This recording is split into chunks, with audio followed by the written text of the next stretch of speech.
이렇게 한밤중에 함께 찬양하겠습니다.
오늘이 무슨 날입니까? 예, 성탄절입니다. 성탄절은 무슨 날입니까? 산타 할아버지가 선물 주시는 날. 그죠? 아, 그렇게 생각하시는 분이 계시네요. 감사합니다. 보통의 사람들은 성탄절을 부모님이 선물 주시는 날, 아니면 산타 할아버지가 굴뚝 타고 내려오셔서 우리에게 어린아이들에게 선물 주는 날, 울면 선물 안 주는 날, 뭐 이런 것. 루돌프 사슴코가 밝아서 하늘에 온통 떠다니면서 선물이 막 내려오는 그런 날이라고 생각을 많이 하는데요. 우리가 만약에 우리가 하나님을 믿는 자녀들이라면 우리는 아까 말씀하셨듯이 예수 그리스도께서 탄생하신 날이 성탄절임을 우리가 먼저 떠올려야 합니다. 왜 이런 말씀을 드리냐 하면은요, 크리스마스, 이 성탄절이라는 의미가 점점 그 본질적인 의미를 잃어가고 있다는 생각이 많이 들기 때문입니다. 어제 제가 페이스북에도 짧게 글을 올리기도 했는데요.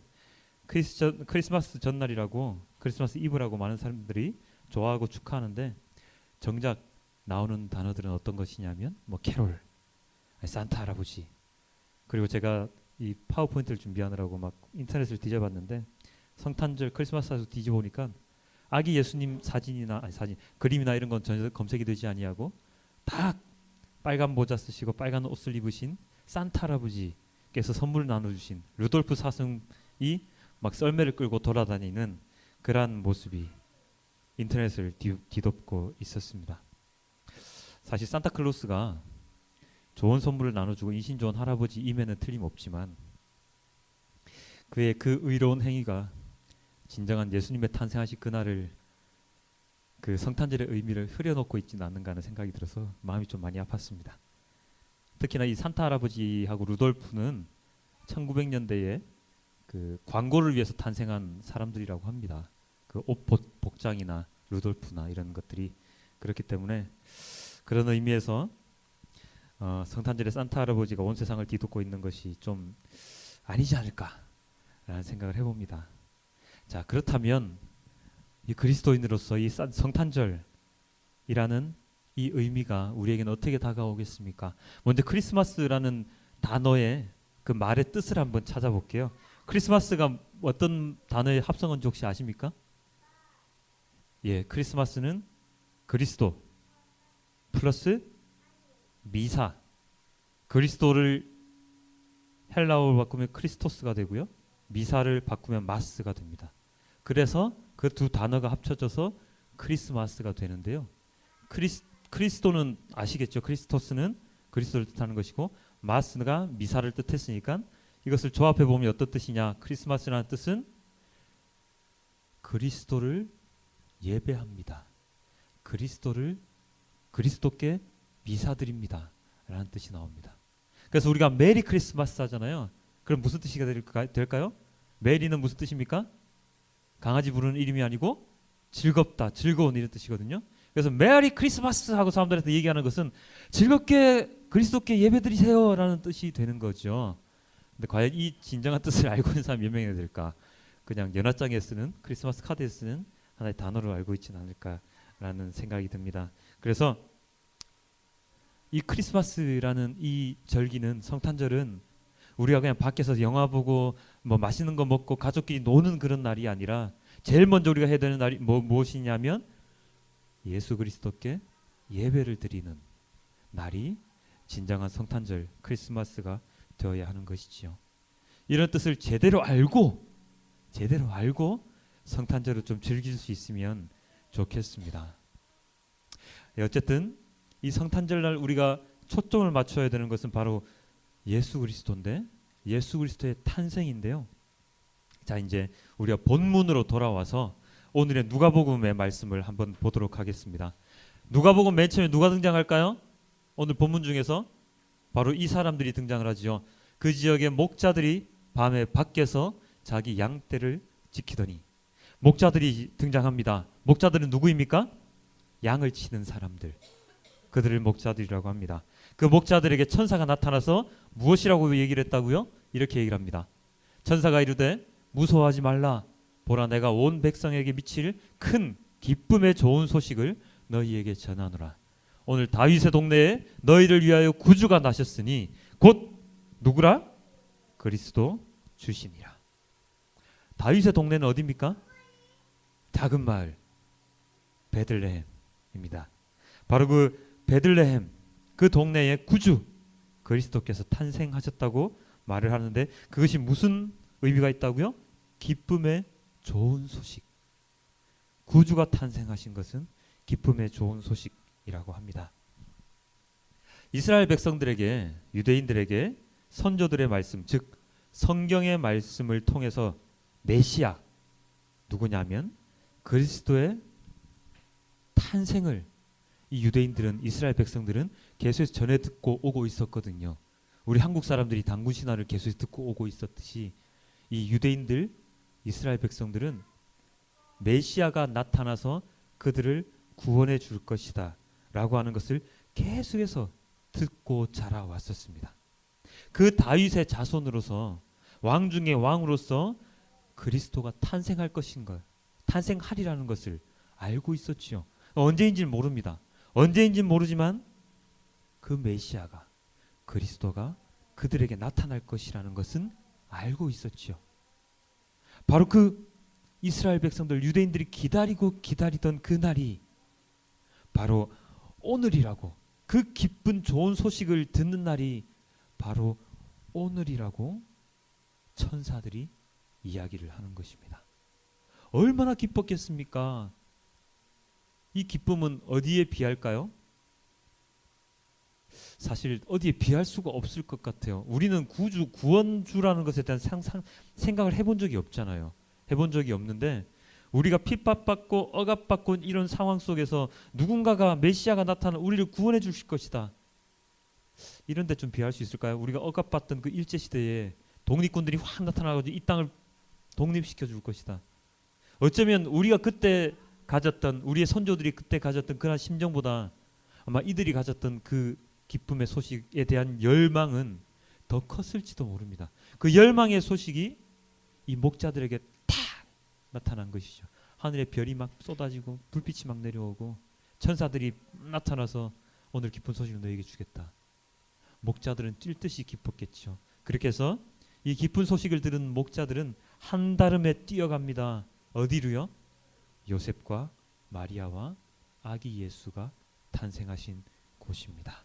누가복음 2장 16절 17절 이렇게 나와 있죠. 빨리 가서 마리아와 요셉과 구유에 누인 아기를 찾아서 보고 천사가 자기들에게 이 아이에 대해 이 아기에 대해 말한 것을 전하니 목자들이 이 한 말에 대해서 듣는 사람들이 다 놀랍니다.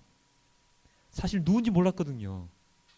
그냥 말구이에 뉘어서 아기가 탄생했다는 것은 알았는데 그가 누구인지를 몰랐는데 목자들이 막 뛰어와서 이분이 우리가 기다리던 메시아다 라고 천사들이 얘기한 걸 이 사람들에게 다 얘기를 하죠. 이것이 바로 누가복음에 기록되어 있는 예수님의 탄생의 모습입니다. 물론 다른 복음서에는 다른 내용의 모습이 또 담겨 있죠. 동방 박사들이 와서 예물도 주고 하는 모습이 나오는데요. 오늘은 우리가 누가복음의 내용을 통해서 예수님의 탄생의 소식을 우리가 접했습니다. 자, 이쯤에 오늘은 성탄절이라고 하는 기쁜 소식이 있는 날이기도 해서 오늘 특별한 사진 몇 장을 준비를 했는데요. 제가 4년 전에 이스라엘에 가서 찍어왔던 영상들을 여러분께 몇 가지를 좀 보여드리겠습니다. 지금 보실 사진들은 오늘 이 목자들이 소식을 들었던 그 목자들의 들판에 세워진 교회의 모습인데요. 목자들의 교회라고 합니다. 여기가 바로 목자들의 교회입니다. 여기에 천사가 이렇게 그려져 있죠. 위에 종탑들이 막 그려져 있고요. 외부의 모습은 이렇고 많은 사람들이 아유 감사합니다. 아유, 여기 센스쟁이. 많은 사람들이 이렇게 교회로 들어갑니다. 예, 교회 내부는 이렇게 되어 있습니다. 이게 양을 치는 목자들의 모습인데요. 잘 보이시나요? 양들이 막 있고 목자들이 막 서 있죠. 그 뒤에 불빛이 하나가 쭉 내려옵니다. 그리고는 이러한 모습이 천사들이 막 소식을 전해주고 목자들이 천사들에게 무릎 꿇고 빛을 보지 못해서 막 빛을 가리고 있는 모습도 막 보이죠. 이러한 모습의 벽화가 이 목자들의 들판 교회에 그려져 있습니다. 자, 여기는 예수님이 탄생하신 곳입니다. 그죠? 마리아와 요셉과 아기 예수님이 계시고 위에서 불이 막 내려오고 많은 사람들, 많은 동물들이 와서 그들을 경배하고 있습니다. 이게 목자들의 교회입니다. 어디라고요? 한국이 아닌 이스라엘 땅. 감회가 새롭지 않습니까? 예, 이게 이제 그 밀랍 형태로 만들어 놓은 우리 예수님의 탄생 그 하신 그 말구유하고 그 모습을 이제 만들어 놓은 것이고요. 예, 너무 예쁩니다. 여기 가보면은요. 그리고 여기에 정확하게 쓰여 있죠. 베들레헴이라고 쓰여 있습니다. 저기 위에 예루살렘이라고 쓰여 있고요. 베들레헴 쓰여져 있습니다. 이 목자들의 들판 교회에서 베들레헴까지가 뭐 얼마나 되었죠? 한 10km 정도 됐나? 뭐 그런 얘기가 있는데요. 이렇게 베들레헴에서 우리 예수님께서 탄생하신 이 모습이 여기에 나와 있습니다. 자, 이 장면은요 어디냐면 조금 더 뒤에 예수님의 탄생교회, 예수 탄생교회라고 하는데요. 아까 거기는 무슨 교회라고요? 목자들의 들판교회. 목자들이 천사들 보았던 그곳에 세워진 교회고, 이곳은 예수님이 탄생하신 곳을 기념하기 위해 세워진 교회입니다. 예수님 탄생교회고, 지난 금요 예배 때 제가 좁은 문에 대한 설교를 하면서 이 문을 보여드렸죠. 예수 탄생교회에 들어가기 위해서는 이 문을 통해서 들어갑니다. 높이가 몇 메다? 12m? 아니죠, 1.2m. 그래서 숙이고 이렇게 들어가야 되는 그런 문이 예수 탄생교회는 있고요. 안에 이제 내부가 이렇게 되어 있습니다. 굉장히 크죠. 여기는 사람들이 굉장히 많이 옵니다. 그래서 이 예수 탄생교회 내부를 보기 위해서는 저희가 그때 거의 1시간 동안을 기다려서 들어갔거든요. 그래서 이 들어가서 보면 이렇게 막 내부가 되어 있고, 여기가 지금 잘 안 보이는데요. 밑으로 지금 들어가는 길이에요. 어디를 들어가느냐? 예수님이 탄생하신 곳이 밑으로 들어가서 보게 되어 있습니다. 그래서 여기서 또 기다리는 걸 거의 1시간 정도 기다려서 안으로 들어가게 됩니다. 들어가면 여기에 이렇게 뿔이 14개가 있는 이런 그 금으로 된, 쇠로 된 이런 별 모양이 있는데, 이 장소가 바로 예수님께서 탄생한 장소라고 합니다. 말구유, 예수님께서 탄생한 장소라고 얘기를 하는데, 뭐 진실인지 거짓인지 잘 모르겠고요. 일단은 기념으로 다 만들어 놨습니다. 많은 사람들이 여기 와서 사진 찍고 그렇게 합니다. 예, 이렇게 예수님께서는 이곳으로 오셨고, 그리고 탄생을 하셨고, 이 땅에서 저희와 함께 사셨습니다. 그날이 바로 오늘 성탄절이죠. 성탄절이 왜 12월 25일이냐에 대해서는 의견이 많이 분분한데요. 뭐 다른 종교와 싸우기 위해서 이런 것도 있고 여러 가지 의견이 분분한데, 그러한 것들은 저희에게는 그렇게 중요하지 않습니다. 중요하지 않고, 그것보다 더 중요한 것들이 우리에게 너무나도 많이 주어져 있습니다. 여기 지금 나와 있는 우리 디도서 3장 4절에서 5절 우리 함께 볼 건데요. 함께 읽어볼까요? 시작.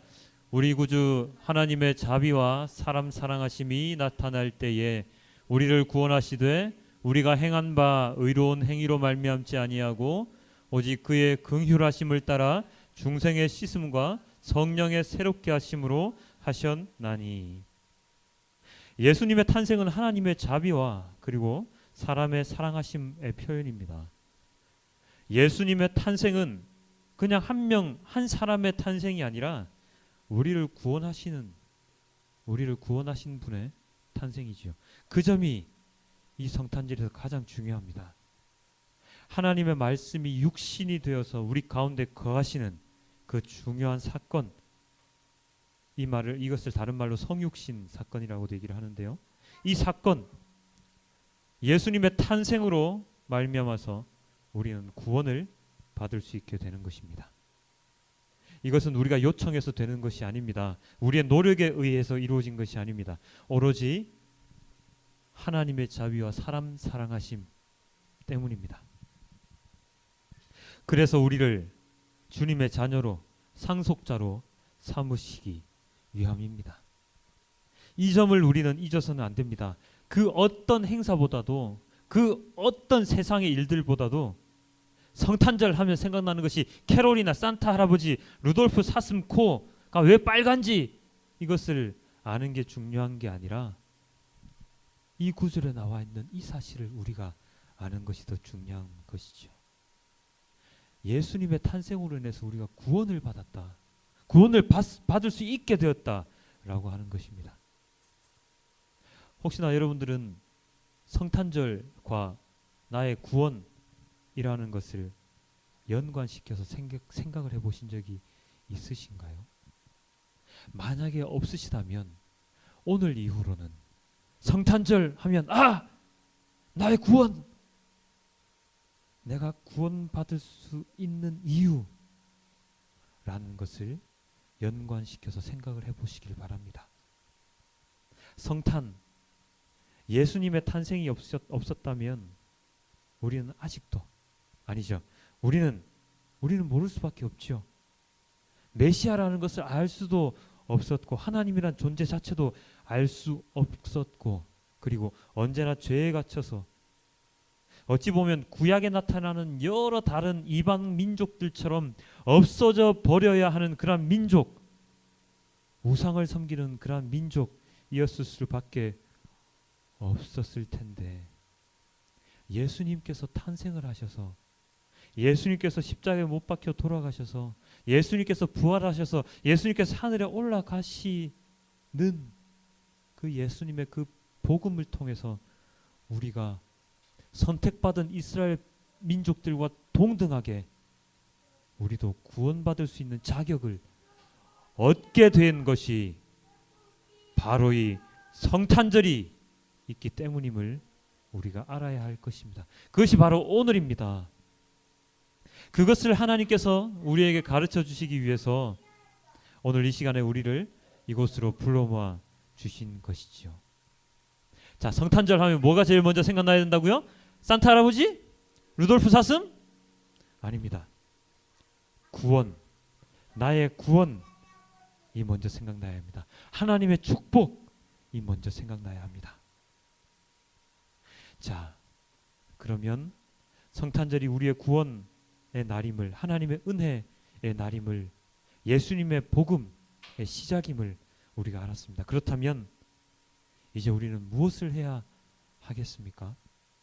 그냥 그렇구나, 성탄절은 나의 구원이구나 라고 생각하고 그냥 가만히 앉아 있으면 된다고요? 아니죠.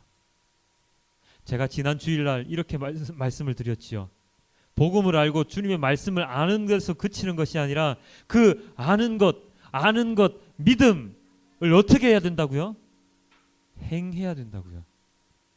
그 믿음에 대한 행위가 일어나야 된다고 말씀드렸습니다. 그 행동, 성탄절에 대한 의미를 알게 되고 하나님께 감사하게 될 때 우리는 거기서 그치는 것이 아니라 무엇인가를 해야 되는데, 그 무엇인가가 무엇인지를 알려주는 것이 바로 오늘 우리가 읽었던 이사야서에 나와 있습니다. 이사야서 62장 6절에 이렇게 나와 있습니다. 예루살렘이여, 내가 너희의 성벽 위에 파수꾼을 세우고 그들로 하여금 주야로 계속 잠잠하지 않게 하였느니라. 10절에 이렇게 나와 있죠. 성문으로 나아가라. 백성이 올 길을 닦으라. 큰 길을 수축하라. 돌을 제하라. 만민을 위하여 기치를 들라. 자, 무엇이라고 나와 있습니까? 내가 너의 성벽 위에 파수꾼을 세우고, 6절에 그렇게 나와 있죠. 예, 맞습니다. 파수꾼을 세웠습니다. 이 파수꾼은 어떤 사람들입니까? 이 파수꾼은 파수하는 사람들인데요. 파수꾼들은 성을 지키는 사람들입니다. 경계병들이죠. 자, 그러면 하나님께서 세우신 그 파수꾼은 어떤 사람들일까요? 바로 사람들을 깨우는 사람들입니다. 각성시키는 사람들이죠. 적이 오는 것을 미리 알고 그것을 우리 편에 알리듯이 내가 알고 있는 것을 재빠르게 나의 동료들에게 알리는 사람들이 바로 파수꾼들입니다. 우리가 파수꾼이라면 우리는 누구에게 무엇을 알려야 된다고요?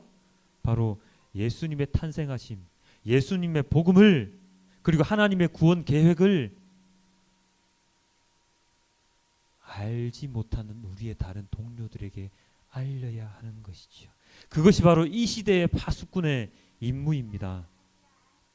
그리고 쉬지 않고 그들을 위해서 기도하고 그들을 위해서 중보기도 하는 것이 우리의 임무입니다. 그리고 알렸을 때 그들이 함께 참여할 수 있도록 달려오는 그 길을 닦는 사람이 바로 우리가 되어야 하는 것이죠. 뭐라고 나와 있다고요? 큰 길을 수축하라. 돌을 제하라. 만민을 위하여 기치를 들라. 크게 길을 닦아야 됩니다. 거기에는 모든 돌들을 다 없애야 하지요. 열심히 잘 오게 하기 위해서, 그리고 그들을 위해서 무엇을 들라? 기치를 들라. 깃발을 들고 이 구원의 길을 달려올 수 있도록, 그들이, 우리가 알렸을 때 그들이 달려올 수 있도록 우리가 해야 하는 것입니다. 이스라엘 민족들이 가나안 땅에 들어가기 직전에 어떤 땅에 있었습니까? 광야에서 열심히 훈련을 받고 있었지요. 그때 이스라엘 백성들이 굉장히 많은 불평과 불만을 늘어놓았습니다. 그때 하나님께서 이 괘씸하게 여기셔서 그들에게 무엇인가를 보내시는데, 무엇을 보내시냐면 불뱀을 보내시죠. 그래서 그 불뱀에 다 물려서 죽게 만드십니다. 그때 모세가 무엇을 합니까? 하나님께 기도를 합니다. 주님, 제발 살려주십시오. 그랬을 때 하나님께서 모세에게 명하시죠. 놋뱀을 만들어서 높이 들어라. 그렇게 해서 그것을 보는 자는 살 것이요 보지 않는 자는 죽을 것이라. 이스라엘 백성들 그 놋뱀을 본 자는 살았고 보지 않은 자는 다 죽었습니다. 이 놋뱀이 상징하는 것이 바로 예수님의 십자가지요. 이 예수님의 십자가를 바라보고 예수님을 따라가는 사람은 살 것이요 예수님의 십자가를 보지 아니하고 다른 길을 가는 사람은 죽습니다. 그때 했던 그 모세의 중보기도, 주님께 살려달라고 했던 그 중보기도가 우리가 예수님을 알지 못하는 사람들을 위해서 드리는 그 기도가 되는 것입니다. 우리가 알고 있는 것, 예수님의 복음을 통해서 우리는 중보기도를 해야 되고, 그 기도를 통해서 사람들을 구원의 길로 인도해야 하는 것이죠. 나 혼자 잘 살겠다고 아둥바둥 살아가는 것이 아니라 함께 살기 위해서, 그들을 위해서 기도하는 것, 그것이 바로 복음을 먼저 깨달은 자들이 해야 하는 일입니다. 그것이 바로 오늘 이사야서에 기록이 되어 있는 것이죠. 사랑하는 성도 여러분, 성탄절은 아주 기쁜 날입니다. 그렇지만 그냥 기쁜 날이 아니라 구원의 약속이 시작된 날이기 때문에 기쁜 날이 되어야 하는 것입니다. 그것을 알고 있었던, 그것을 모르고 있었던, 오늘 주님께서 주시는 말씀을 통해서 우리는 이 성탄절의 의미를 다시금 깨닫게 되고, 그 깨달음을 나 혼자서만 간직하는 것이 아니라 여러 사람과 함께 나누어야 한다는 사실도 우리는 이제 알게 되었습니다.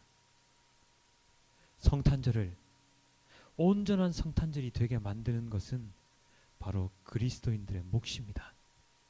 돈벌이를 위해서 이용이 되고 광고를 만들기 위해서 제작된 그러한 이미지가 사람들의 머리와 삶 속에 파고들, 사람들의 삶을 가득 채울 때 우리가 먼저 나서서 이 아기 예수님의 탄생과 십자가 그리고 복음을 기억하고 그것을 먼저 이 성탄절에 사람들에게 전해야 하는 것이지요.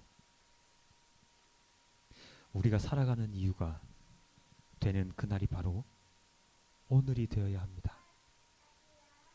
이렇게 뜻깊은 날 함께 식사를 나누고 함께 이야기를 나눌 수 있도록 시간과 공간을 허락해 주신 우리 하나님 아버지께 우리는 언제나 감사의 기도를 드리고 하나님을 찬양하는 그러한 날이 되길 기도해 봅니다.